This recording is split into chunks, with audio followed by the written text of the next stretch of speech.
I'm going to show you how to fix a wand that is stuck into a shark vacuum.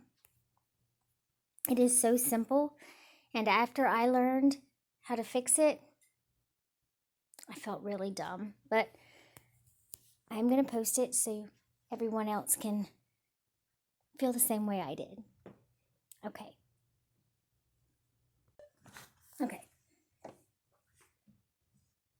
All right. So, as you can see, push the one button, I can pull as hard as I can and it won't come out. Now,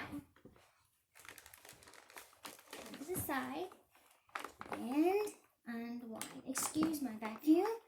I'm about to take it apart and detail it. You take the cord off. You see it come out before you can push the button. Okay, push the button and it slides right out. So, it will not come out as long as your cord is wound up. I hope that helps you guys. Bye.